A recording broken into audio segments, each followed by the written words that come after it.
Well, hello. It's Combat Medic Bush here with another RPG Fieldcraft. Just kind of jump on the whole D&D live stream.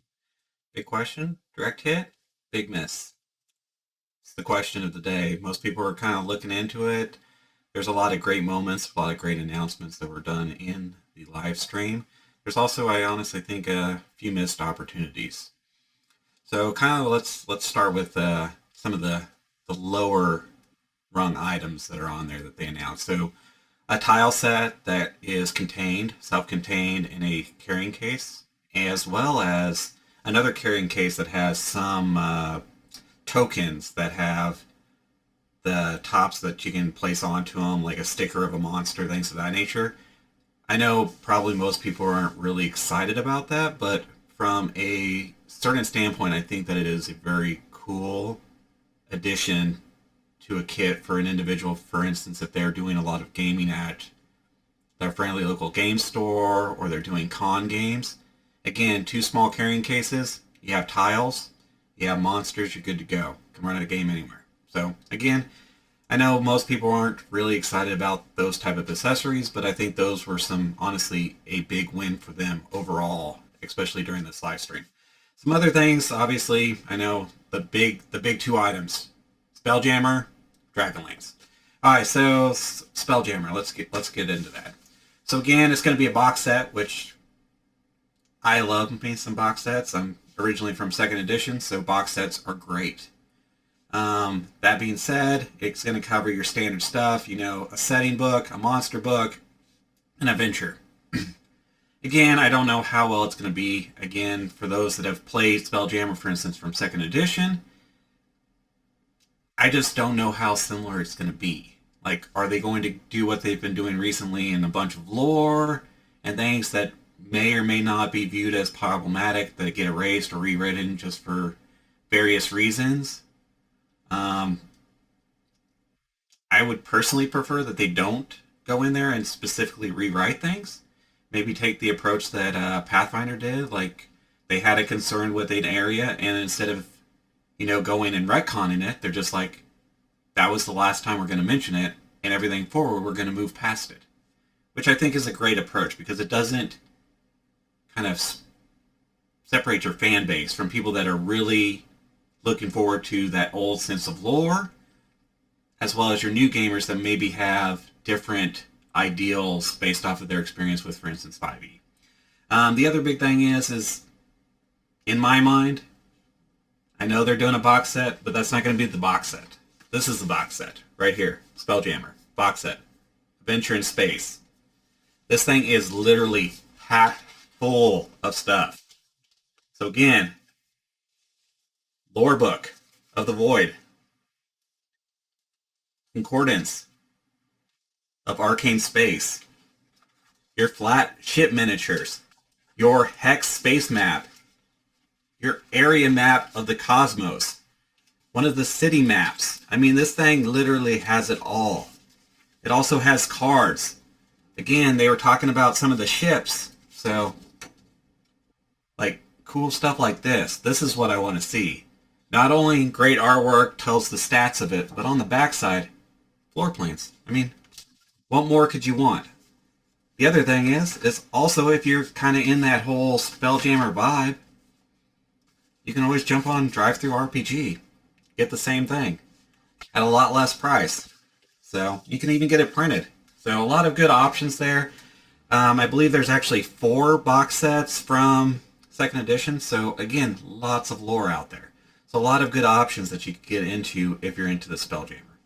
The second big announcement obviously is going to be Dragonlance. Again, depending on how long you've been with the hobby, you may or may not have a lot of information on Dragonlance. There's a cartoon. There is a large library of novels. Tracy Hickman, I can't remember the other one, but again, a large library of books. Additionally, they did have some early on game materials, second edition, third edition. There's a couple of them. So again, they're out there. So I'm kind of two minds. Like, I like new books and I like a new take on it. It also takes away some of my individual work from converting from an older edition to a new edition, but theoretically, Spelljammer, Dragonlance, they've been here. You could have them. You could have had them when D&D 5e came out. They released the rules on how to convert from one edition to another, and there's a ton of lore out there. That being said, I personally would have liked them to do something a little bit more edgier. Like, I know Space and Spelljammer and the Hippo folks with their blunderbusses and their monocles is really cool and all, but a setting I personally like them to do is Dark Sun or Planescape. Planescape is more a possibility in the future.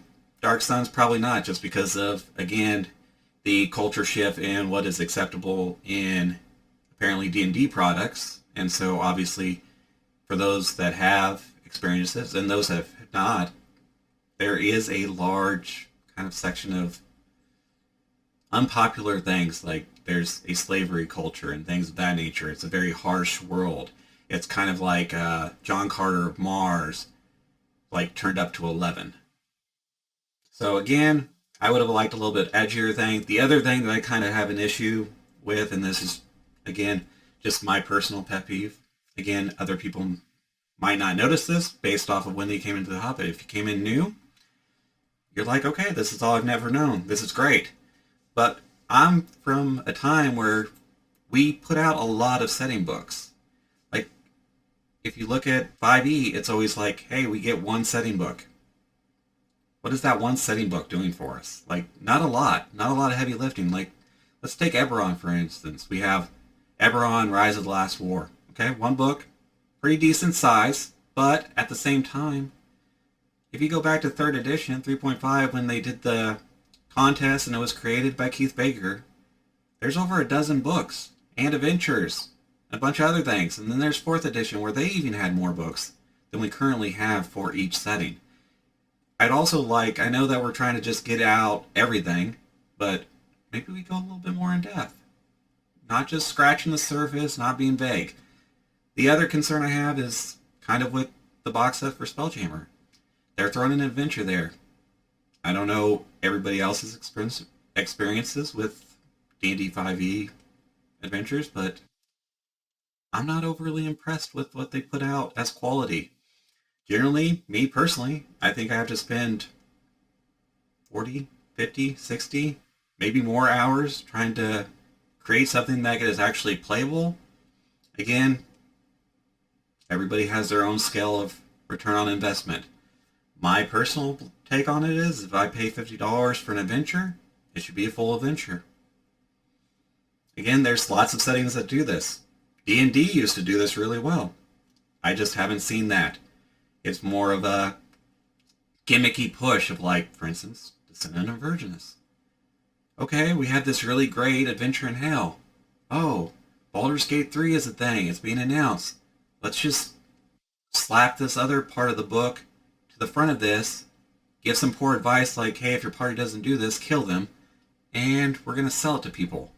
Like, it should have been, if you're going to do that, separate them. 2 different products. Baldur's Gate adventure, and then their Descendant of Virginus adventure. So it just really depends on what you're looking for. The other thing, again, is I think there's some missed opportunities. I mean, this would have been a perfect time to actually release a trailer for the D&D movie. I know we got the name and all, and you can watch that over in D&D Direct's live stream. It's on YouTube. It's also on their Twitch channel. But again, could have been something we did. I don't know. To me, I was impressed that they actually finally did a Spelljammer announcement, even though it's been teased for like every year, and it's kind of was a joke for a while with me and my friends on whether or not it was ever going to come or they're just going to keep doing it. I also think that it's a win that they put Sweet Minx and Boo on it. I mean, again, for the people that are familiar with Spelljammer, giant space hamster. Boo's just a miniature version of it. So great. It's a cool tie-in. It also ties into the game that's supposed to be released they're talking about. There's other games that were announced in this, but Again, I'm here for the D&D, the actual tabletop game. I kind of hope that they kind of tighten up the belt a little bit, especially with Paizo bringing out an adventure, Abomination Vaults, and bringing it over. Maybe showing D&D players what they're missing with a solid adventure, well designed, common picture, well structured, and consistent, which honestly most D&D adventures are not. So definitely some options there. Again, just maybe take a look, watch the D&D Direct. Let me know what your impressions are. Like, what are you seeing? What would you like to see? There's a lot of things that you might say. I mean, disagree with me. Let me know. I love healthy debate. I think that's what honestly is the great thing about RPGs in the setting. This is an open forum. We can talk. Again, just be civil like normal human beings or meat popsicles. Additionally, if you know the reference, put it down in the comments as well for where meat popsicle comes from. Additionally, yeah, just let me know what you'd like to see going forward, anything else that you have interest from, and then honestly, have a great day. Have good games. And I'll catch you on the next Combat Medics RPG Fieldcraft. Thank you.